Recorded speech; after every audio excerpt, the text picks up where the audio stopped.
ओम शांति 26/10/2025 प्रातः मुरली अव्यक्त बापदादा पुनरावृत्ति 15/10/2007 संगम जुगर जीवन मुक्त स्थितिर अनुभव करिबा पाई सबु बोझ बा बंधन गुड़ी को बाबा को देई डबल लाइट हुआ।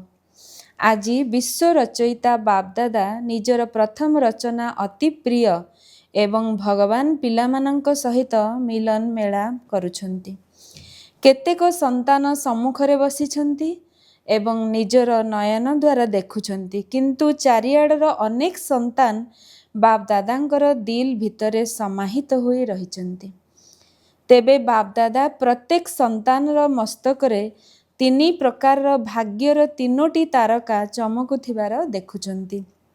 गोटिए हेला बापदादांको द्वारा श्रेष्ठ पालनार भाग्य, द्वितीयटी हेला शिक्षकों द्वारा पाठ पढ़ार भाग्य एवं तृतीयटी हेला सद्गुरुंको द्वारा प्राप्त वरदान रूपी भाग्य गुड़िकर चमकुथिबा तारका। तेबे तुमे माने मध्य निज निजर मस्तकरे चमकुथिबा तारका गुड़िको अनुभव करुछ तो? एमिति तो तुम मानकर सर्व संबंध बापदादांको सहित रहिछि। पुणी भी जीवन रे यही तीनोटी संबंधर आवश्यकता रहिछि एवं तुम समस्त शिखिलधे एवं गेल्हा पिलामानंकु एहा सहजरे प्राप्त होई जाइछि। कौन प्राप्त अटे ना? निशा अच्छी ना? दिल भितरे ये गीत गाउछ ना? बा बाबा बा बा शिक्षक बा सद्गुरु बा। दुनियार लोक माने तो लौकिक गुरु जहाँको महान आत्मा बोली कहउचंती, तांकठारु गोटिए वरदान पाइबा पाई मध्य केते चेष्टा करुछंती, किंतु तुम मानंकु जन्म हेबा मात्रके बाबा अति सहजरे वरदान गुड़िकरे संपन्न करि दैछंती। एते श्रेष्ठ भाग्य प्राप्त हेबो बोली कौन केबे स्वप्नरे मध्य भाबिथिल कि जे भगवान पिता आम उपरे एभली सहा होई जिवे? भक्त माने तो भगवानकर गीत गाउछंती, किंतु भगवान पिता कहार गीत गाउछंती? तुम भली भाग्यवान पिला मानंकर गीत गाउछंती। एबे भी तुमे माने भिन्न भिन्न देश मानंकरु केउ विमान द्वारा आसीछ? स्थूल विमान रे ना परमात्मा स्नेह रूपी विमान रे? सबुआडू आसी पहुंची जाइछ। तेबे ई परमात्मा स्नेहर विमान केते सहजरे एठाकु नेई आसुछि, कोनोसी असुविधा हेउ नाही। तेणु समस्ते परमात्मा स्नेहर विमान रे आसी पहुंची जाइछ, एथिपाई अभिनंदन अभिनंदन अभिनंदन। बापदादा प्रत्येक संतान को देखी चाहे प्रथम थर पाई आसी थांतु बा बहुत दिनरु आसी थांतु, किंतु बापदादा समस्तंकर विशेषता को जानिछंती। बापदादांकर कौनसी भी संतान चाहे छोट होई थाउ चाहे बड़ होई थाउ, चाहे महावीर होई थाउ कि पुरुषार्थी होई थाउ, किंतु प्रत्येक संतान गेल्हा अटे। काहेकि जानिछ? तुमे माने तो बाबा को खोजुथिल किंतु पाउ नथिल। बापदादा किंतु तुम प्रत्येक संतान को बहुत स्नेह प्यार सहित विश्वर कोण अनुकोणरू खोजी खोजी बाहर करिछंती। तेबे सेतिकी प्रिय होइथिबारु तो खोजी खोजी बाहर करिछंती ना? काहेकि ना बाबा जानिछंती जे मोर एभली कोनोसी गोटिए भी संतान नाही जाहा भितरे कोनोसी विशेषता नथिबो। तेबे कोनोसी विशेषता ही तांकु एठाकु नेई आसीछि। अति कम रे गुप्त रूप रे आसीथिबा बाबांकु चिन्हि तो पारिछो ना? मेरा बाबा तो कहिछो ना? तुमे समस्ते कहूचो ना मेरा बाबा? एमिति केही अछि जे कहूची तेरा बाबा? केही अछि कि? समस्ते कहउचंती मेरा बाबा। तेणु विशेष हेलो ना? एते बड़ बड़ वैज्ञानिक बड़ बड़ वीआईपी चिन्हि पारले नाही, किंतु तुमे माने तो चिन्हि पारिछ ना? निजर करि देइछ ना? तेणु बाबा मध्य तुमको निजर करि नेइछंती। एई खुशी रे पालित हेउछ एवं उडुछ ना? उडुछ चालू नाह उडुछ। काहेकि ना चालिला वाला बाबांको सहित निज घर को जाई परिबे नाही, कारण बाबा तो उड़ीबा वाला अटंती। तेणु चालिबा वाला किपरि तांको साथी रे जिवे? सेथिपाई बाबा सबु पिलांको वरदान कौन देउछंती? फरिश्ता स्वरूप भव। फरिश्ता उड़ू थाए ना? चालू थाए? चालू न थाए, उड़ू थाए। ତେବେ ତୁମେମାନେ ମଧ୍ୟ ଉଡ଼ିବା ବାଲା ତ ଅଟ ନା? କ'ଣ ଅଟ ତ? ଯେଉଁମାନେ ଉଡ଼ିବା କଳାବାଲା ଅଟ ସେମାନେ ହାତ ଉଠାଅ। ନା କେବେ ଉଡ଼ିବାର କଳା, କେବେ ଚାଲିବାର କଳା। ବାବା ତୁମ ସମସ୍ତଙ୍କ ସହିତ ଗ୍ୟାରେଣ୍ଟି କରୁଛନ୍ତି ଯେ ଯାହା ବି କୌଣସି ପ୍ରକାର ବୋଝ ଯଦି ମନ ଭିତରେ ବା ବୁଦ୍ଧିରେ ରହିଛି ତାକୁ ବାବାଙ୍କୁ ଦେଇଦିଅ। ବାବା ସେଗୁଡ଼ିକୁ ନେବା ପାଇଁ ହିଁ ଆସିଛନ୍ତି। ତେବେ ବାବାଙ୍କୁ ବୋଝ ଦେଇ ଦେଇଛ ନା କିଛି କିଛି ସାଇତି କରି ରଖିଛ? ଯେବେ କି ନେଲାବାଲା ନେବା ପାଇଁ ଚାହୁଁଛନ୍ତି ତେବେ ବୋଝ ଦେବା ପାଇଁ ମଧ୍ୟ କ'ଣ ଭାବିବାକୁ ପଡ଼ିବ?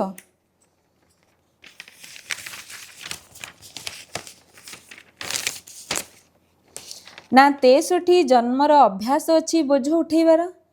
ତେବେ କେତେକ ପିଲା କେବେ କେବେ କହିଥାନ୍ତି ଆମେ ଚାହୁଁନାହୁଁ ଯେ କିନ୍ତୁ ଅଭ୍ୟାସର ବଶବର୍ତ୍ତୀ ଅଟୁ।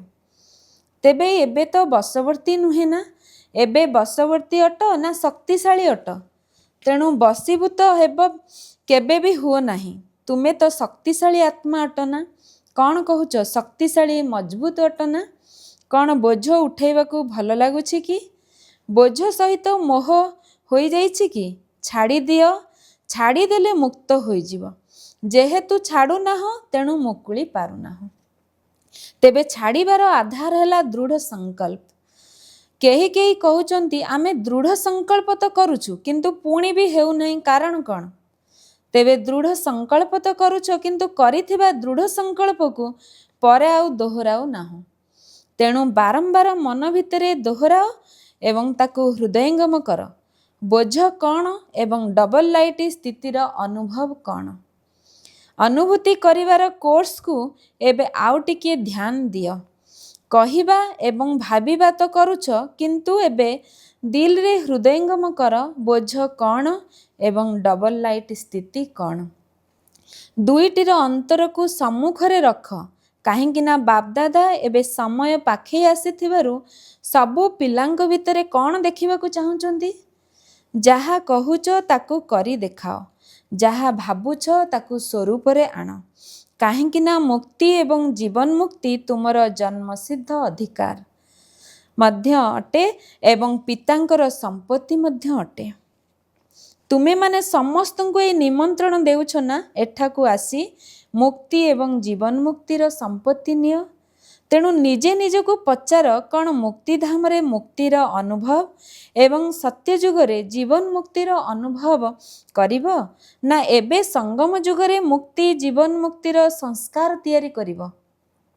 କାହିଁକି ନା ତୁମେମାନେ କହୁଛ ନା ଯେ ଆମେ ଏବେ ନିଜର ଈଶ୍ୱରୀୟ ସଂସ୍କାର ଦ୍ୱାରା ଦୈବୀ ସଂସ୍କାର ନିର୍ମାଣ କରୁଛୁ। ନିଜର ସଂସ୍କାର ଦ୍ୱାରା ନୂଆ ସଂସାର ତିଆରି କରୁଛୁ। ତେବେ ଏହି ସଙ୍ଗମ ଯୁଗରେ ହିଁ ମୁକ୍ତି ଏବଂ ଜୀବନ ମୁକ୍ତିର ସଂସ୍କାର ପ୍ରକଟ ହେବା ଦରକାର ନା? ତେଣୁ ଚେକ୍ କର ଯେ ସର୍ବ ବନ୍ଧନ ଗୁଡ଼ିକରୁ ମୋର ମନ ଏବଂ ବୁଦ୍ଧି ମୁକ୍ତ ହେଲାଣି ତ? କାହିଁକି ନା ବ୍ରାହ୍ମଣ ଜୀବନରେ ପୂର୍ବ ଜୀବନର ଅନେକ ପ୍ରକାରର ବନ୍ଧନରୁ ମୁକ୍ତ ହୋଇଯାଇଛ, କିନ୍ତୁ ସବୁ ପ୍ରକାର ବନ୍ଧନ ଠାରୁ ମୁକ୍ତ ହୋଇଛ ନା କିଛି କିଛି ବନ୍ଧନ ଏବେ ମଧ୍ୟ ତୁମକୁ ବାନ୍ଧି ରଖିଛି? ଏହି ବ୍ରାହ୍ମଣ ଜୀବନରେ ମୁକ୍ତି ଏବଂ ଜୀବନ ମୁକ୍ତିର ଅନୁଭବ କରିବା ହିଁ ବ୍ରାହ୍ମଣ ଜୀବନର ଶ୍ରେଷ୍ଠତା ଅଟେ। କାହିଁକି ନା ସତ୍ୟ ଯୁଗରେ ଜୀବନ ମୁକ୍ତ ବା ଜୀବନ ବନ୍ଧନ ଦୁଇଟି ଯାକର ହିଁ ଜ୍ଞାନ ନଥିବ। ଏହାକୁ କେବଳ ଏବେ ହିଁ ଅନୁଭବ କରିପାରିବ। ଜୀବନ ମୁକ୍ତି କ'ଣ, ଜୀବନ ବନ୍ଧନ କ'ଣ? ଯଦି କାହାକୁ ପଚାରିବ ତୁମର ଏଇ ବ୍ରାହ୍ମଣ ଜୀବନର ଲକ୍ଷ୍ୟ କ'ଣ, ତେବେ ଉତ୍ତର କ'ଣ ଦେଉଛ? ବାପ ସମାନ ହେବୁ। ଏହା ତ ପକ୍କା ଅଟେ ନା? ବାପ ସମାନ ହେବାର ଅଛି ନା? ନା ଅଳ୍ପ ଅଳ୍ପ ହେବ? ତେଣୁ ସମାନ ତ ହେବ ନା? ନା ଅଳ୍ପ କିଛି ହୋଇଗଲେ ମଧ୍ୟ ଚଳିବ ତ? ତାକୁ ସମାନ ତ କୁହାଯିବ ନାହିଁ ନା? ତେବେ ବାବା ତ ମୁକ୍ତ ଅଟନ୍ତି ନା ବନ୍ଧନ ଯୁକ୍ତ ଅଟନ୍ତି? ଯଦି କୌଣସି ପ୍ରକାରର ଚାହେ ଦେହର ହେଉ ବା ଦେହର କୌଣସି ସମ୍ବନ୍ଧର ହେଉ, ମାତା ପିତା ବନ୍ଧୁ ସଖାଙ୍କ ସହିତ ମଧ୍ୟ ନଥାଇ କିନ୍ତୁ ଦେହ ସହିତ କର୍ମେନ୍ଦ୍ରିୟ ଗୁଡ଼ିକର ଯେଉଁ ସମ୍ବନ୍ଧ ରହିଛି ସେଗୁଡ଼ିକ ମଧ୍ୟରୁ ଯଦି କାହାର ବି ବନ୍ଧନ ରହିଛି ବା କୌଣସି ଅଭ୍ୟାସର ବନ୍ଧନ ରହିଛି ବା ସ୍ୱଭାବର ବନ୍ଧନ ରହିଛି ବା ପୁରୁଣା ସଂସ୍କାରର ମଧ୍ୟ ବନ୍ଧନ ରହିଛି, ତେବେ ବାପ ସମାନ କିପରି ହେଲ? କିନ୍ତୁ ପ୍ରତିଦିନ ପ୍ରତିଜ୍ଞା କରି ଚାଲିଛ ଯେ ମୋତେ ବାବାଙ୍କ ସମାନ ହିଁ ହେବାର ଅଛି। ଯଦି ହାତ ଉଠା କରାଯାଉଛି ତେବେ ସମସ୍ତେ କ'ଣ କହୁଛନ୍ତି? ଲକ୍ଷ୍ମୀ ନାରାୟଣ ହେବୁ। ବାପ ଦାଦାଙ୍କୁ ମଧ୍ୟ ଖୁସି ଲାଗୁଛି ଯେ ପିଲାମାନେ ବହୁତ ଭଲ ପ୍ରତିଜ୍ଞା କରୁଛନ୍ତି, କିନ୍ତୁ ପ୍ରତିଜ୍ଞାର ଲାଭ ଉଠାଉନାହାନ୍ତି।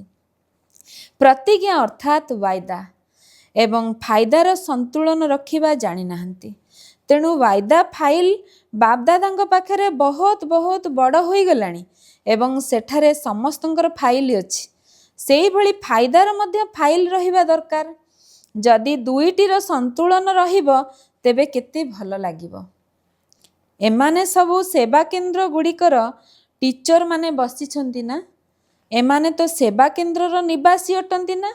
ତେବେ ସମାନ ହେବା ବାଲା ହେଲେ ନା, ସେଣ୍ଟରରେ ରହୁଥିବା ନିମିତ ପିଲାମାନେ ତ ସମାନ ହେବା ଦରକାର ନା। ଏବଂ ସମାନ ମଧ୍ୟ ଅଟନ୍ତି, କିନ୍ତୁ କେବେ କେବେ ଟିକିଏ ଚପଳତା କରିଦେଉଛନ୍ତି।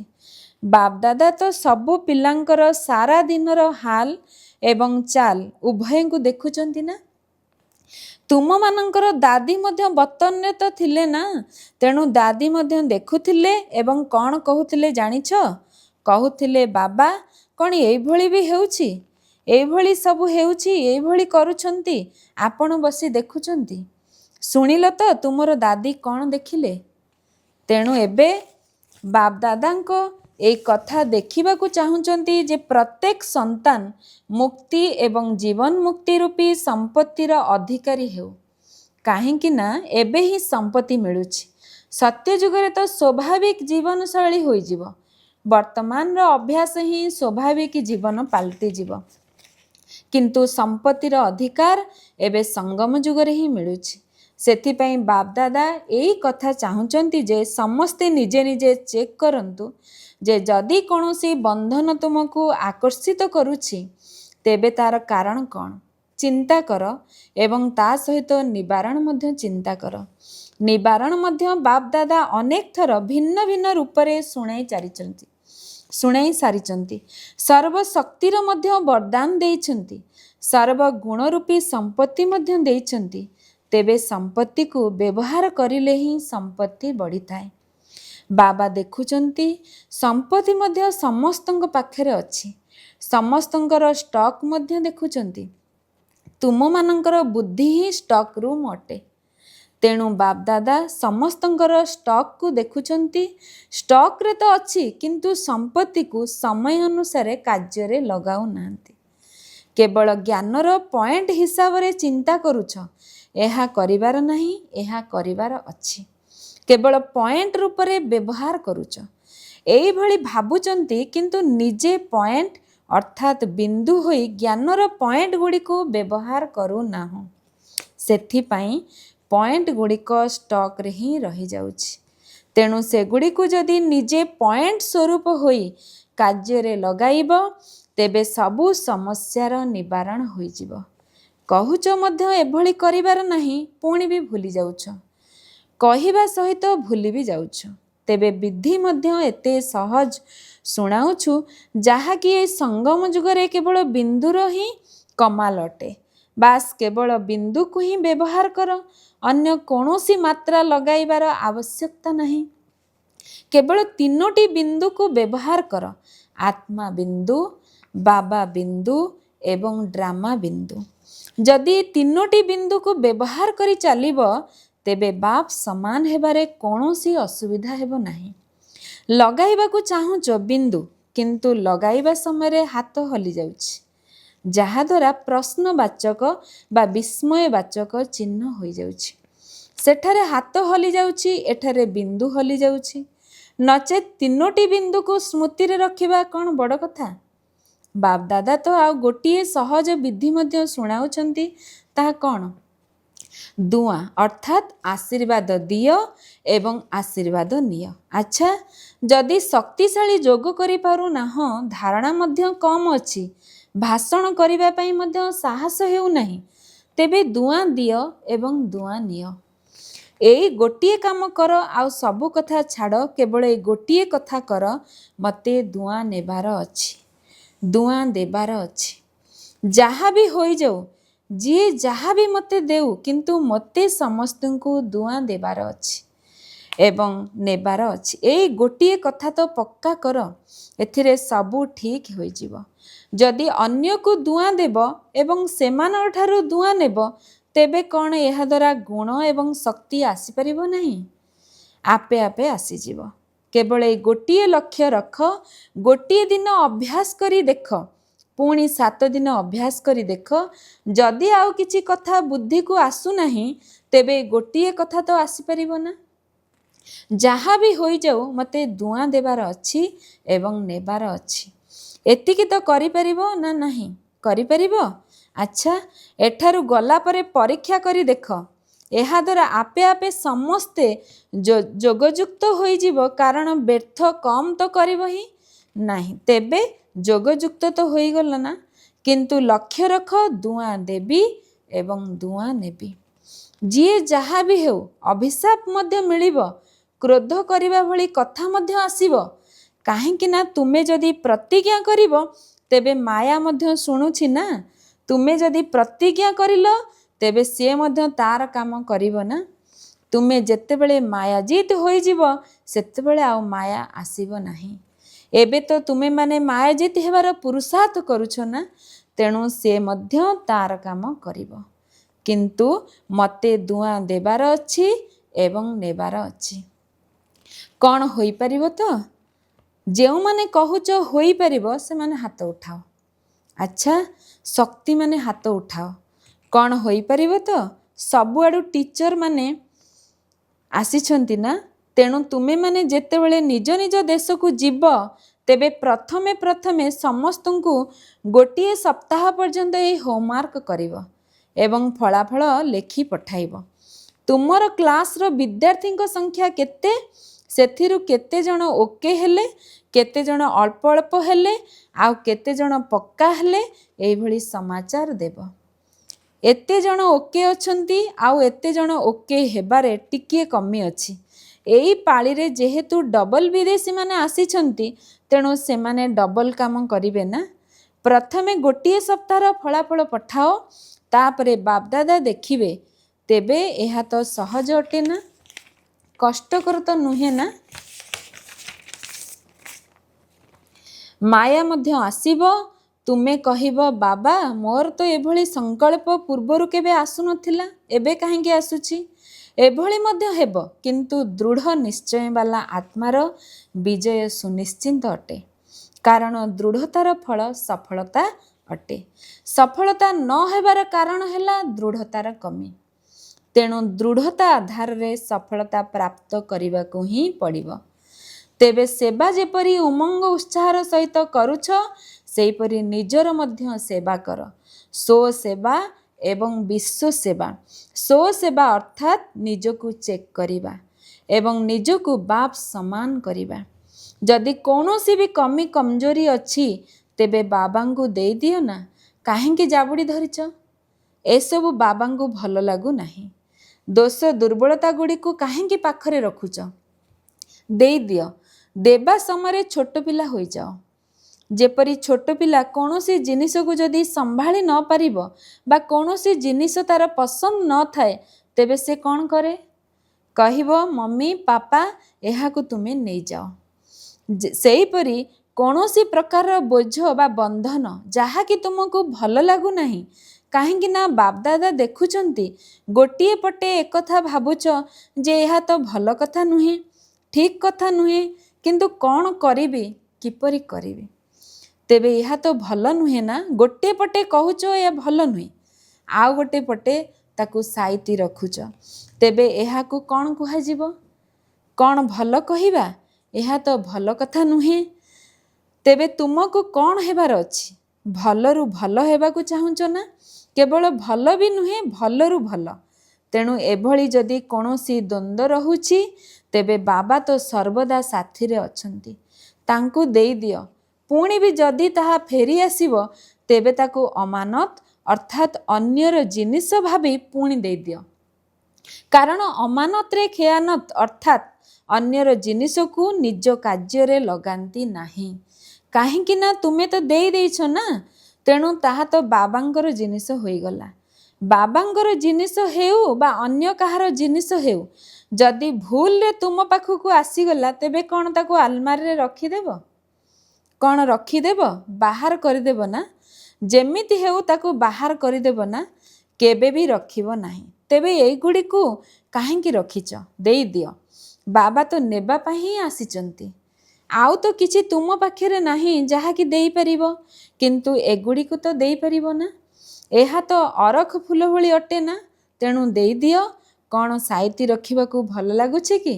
ଆଚ୍ଛା, ଚାରିଆଡ଼ର ସମସ୍ତ ବାପ ଦାଦାଙ୍କର ଦିଲ ପସନ୍ଦ ପିଲାମାନଙ୍କୁ ବାବା ତ ଦିଲାରାମ ଅଟନ୍ତି ନା, ତେଣୁ ଦିଲାରାମଙ୍କର ଦିଲ ପସନ୍ଦ ପିଲାମାନଙ୍କୁ ସ୍ନେହର ଅନୁଭବର ଲହଡ଼ିରେ ସଦାସର୍ବଦା ଖେଳୁଥିବା ପିଲାମାନଙ୍କୁ ଏକମାତ୍ର ବାବା, ଦ୍ୱିତୀୟ କେହି ନୁହେଁ, ସ୍ୱପ୍ନରେ ମଧ୍ୟ ଅନ୍ୟ କେହି ନୁହେଁ, ଏଇଭଳି ବାପଦାଦାଙ୍କର ଅତି ପ୍ରିୟ ଏବଂ ଦେହ ଭାନଠାରୁ ଅତି ନ୍ୟାରା ଶିଖିଲଧେ ପଦ୍ମଗୁଣା ଭାଗ୍ୟଶାଳୀ ପିଲାମାନଙ୍କୁ ଦିଲର ସ୍ନେହ ସମ୍ପନ୍ନ ଶୁଭେଚ୍ଛା ଏବଂ ପଦ୍ମଗୁଣା ଆଶୀର୍ବାଦ ସ୍ୱୀକାର ହେଉ। ଏହା ସହିତ ବାଳକ ତଥା ମାଲିକ ପିଲାମାନଙ୍କୁ ବାପଦାଦାଙ୍କର ନମସ୍ତେ। ବରଦାନ: ଈଶ୍ୱରୀୟ ମର୍ଯ୍ୟାଦା ଆଧାରରେ ବିଶ୍ୱ ସମ୍ମୁଖରେ ଉଦାହରଣ ମୂରତ ହେଉଥିବା ସହଯୋଗୀ ଭବ। ବିସ୍ତାର: ବିଶ୍ୱ ସମ୍ମୁଖରେ ଉଦାହରଣ ହେବା ପାଇଁ ଅମୃତ ବେଳାଠାରୁ ରାତି ପର୍ଯ୍ୟନ୍ତ ଯାହା ସବୁ ଈଶ୍ୱରୀୟ ମର୍ଯ୍ୟାଦା ଗୁଡ଼ିକ ରହିଛି, ସେହି ଅନୁସାରେ ଚାଲୁଥାଅ। ବିଶେଷ କରି ଅମୃତ ବେଳାର ମହତ୍ତ୍ୱକୁ ଜାଣି ସେହି ସମୟରେ ଯଦି ନିଜର ସ୍ଥିତିକୁ ଶକ୍ତିଶାଳୀ କରିଦେବ, ତେବେ ସାରା ଦିନର ଜୀବନ ମହାନ ହୋଇଯିବ। ଯଦି ଅମୃତ ବେଳାରେ ବିଶେଷ ଭାବରେ ବାବାଙ୍କଠାରୁ ନିଜ ଭିତରେ ଶକ୍ତିଗୁଡ଼ିକୁ ଭରିନେବ, ତେବେ ଶକ୍ତି ସ୍ୱରୂପ ହୋଇ ଚାଲିବା ଦ୍ୱାରା କୌଣସି ବି କାର୍ଯ୍ୟ କଷ୍ଟକର ହେବ ନାହିଁ ଏବଂ ମର୍ଯ୍ୟାଦାପୂର୍ବକ ଜୀବନ ବ୍ୟତୀତ କରିବା ଦ୍ୱାରା ସହଜ ଯୋଗୀର ସ୍ଥିତି ମଧ୍ୟ ସହଜରେ ହୋଇଯିବ। ତାପରେ ବିଶ୍ୱ ତୁମର ଜୀବନକୁ ଦେଖି ନିଜର ଜୀବନ ତିଆରି କରିବ। ସ୍ଲୋଗାନ: ନିଜର ଚାଲିଚଳନ ଏବଂ ଚେହେରା ଦ୍ୱାରା ପବିତ୍ରତା ରୂପୀ ଶ୍ରେଷ୍ଠତାର ଅନୁଭବ କରାଅ। ଅବ୍ୟକ୍ତ ଇଶାରା: ନିଜ ପ୍ରତି ଏବଂ ସମସ୍ତଙ୍କ ପ୍ରତି ନିଜର ସଂକଳ୍ପ ଦ୍ୱାରା ଯୋଗର ଶକ୍ତିଗୁଡ଼ିକୁ ପ୍ରୟୋଗ କର। ପ୍ରୟୋଗୀ ଆତ୍ମା ସର୍ବଦା ନିଜର ସଂସ୍କାରଗୁଡ଼ିକ ଉପରେ, ପ୍ରକୃତି ଦ୍ୱାରା ଆସୁଥିବା ପରିସ୍ଥିତିଗୁଡ଼ିକ ଉପରେ ଏବଂ ସର୍ବ ବିକାର ଉପରେ ବିଜୟୀ ହୋଇଥିବ। ଯୋଗୀ ବା ପ୍ରୟୋଗୀ ଆତ୍ମା ସମ୍ମୁଖରେ ଏ 5 ବିକାର ରୂପୀ ସାପଗୁଡ଼ିକ ଗଳାର ମାଳା ଅଥବା ଖୁସିର ନୃତ୍ୟ କରିବାର ମଞ୍ଚ ପାଲଟି ଯିବେ। ଆଚ୍ଛା, ଓମ୍ ଶାନ୍ତି।